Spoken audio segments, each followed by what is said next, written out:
We have our analog stick working. That's with the ADC 0 with the comparators, and right now it's controlling our LED matrix. So as you can see here, we're using the potentiometer to choose between our 3 Pokemon.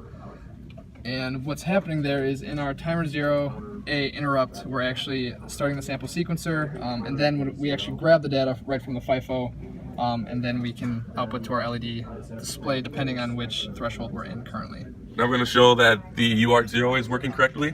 We're going to reset the board, and we're going to see things starting to get printed out on the UART command line. We are now going to show the wireless working. Our first send and receive is going to be us sending over each other's Pokemon. So right now you're going to see, once the timer goes off, packet sent is 1, package received is 1, packet sent is 1, package received is 2, because Christian just sent an attack to me. Now Christian's is at sent 2, receives 2, and if I send an attack, this is now going to be at send 2, receive 3. Okay, to show you that I actually debounced the buttons, I modified the code a little bit, so I have to press left, left, left to configure the board. So what I'm going to do is I'm just going to hold down left and show you that it's actually debounced. If I would not have debounced it, it would have just skipped right through the screen. So we're going to go ahead and change that guy's number. I'm going to hold it again. Oh no. So now I have to do this and pick this guy. And left one more time. So the buttons are actually debounced using the SysTick timer. Alright, so we use timer 0A for the 16-bit countdown timer for 0.5 milliseconds to start the sample sequencers for both the ADC1 and ADC0 for the analog stick, as well as the potentiometer. And you can see they're both functional. So we're going to show you now the 5-second timer 1 that prints out the wireless packets. So I'm going to attack. You should see a sent 1, receive 2. And let's just wait for 10 seconds to see Mr. Granbull work. And if you look on my screen, you see that Granbull is mad, and that's our watchdog timer. Alright, so what we're going to do is we're going to show you that our EEPROM works. So as you can see, we have our student number printed out. This is our stateful data. It's actually the levels of our Pokemon that is incremented at the end of the game. If I press down the PS2 button, it brings us into the reset mode. And I'm going to type in Christian, Jake, and Spencer.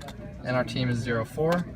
And now, I mean, our game is still working, but if I press this again, Christian, Jake, Spencer, 0-4 are the current values. And then if I do an Alt-Enter, nothing should change. If we go back into that, and still Christian, Jake, Spencer, and 0-4. Alright, we use the LED matrix to choose the ID for the wireless radio. So, I mean, you choose 1 through 9, press it, it'll reset back to 0, and you can choose the other numbers depending on who you're playing against.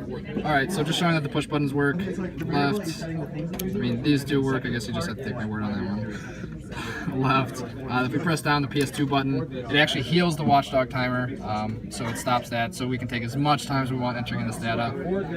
Triple enter, and then we're back into choosing with the push button. Alright, so I'm going to be 0, Jake over here is going to be 1, and I want to point out to you right up here, he has a Charmander level 12, and I only have a Squirtle level 3, so he's probably going to beat me. So I'm going to pick Squirtle right here, and I'm going to go ahead and boost my defense right away to see if I can do anything here. Then I'm going to also boost my defense again.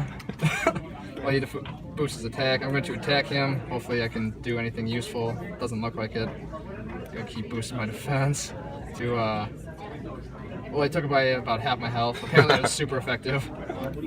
And we're going to go ahead and just delay the inevitable. And I died. So if you want to point out that he is level 13 now instead of 12 because he had won the game, and I'm only still level 3, so. And then both of our boards have reset and we're looking for another game.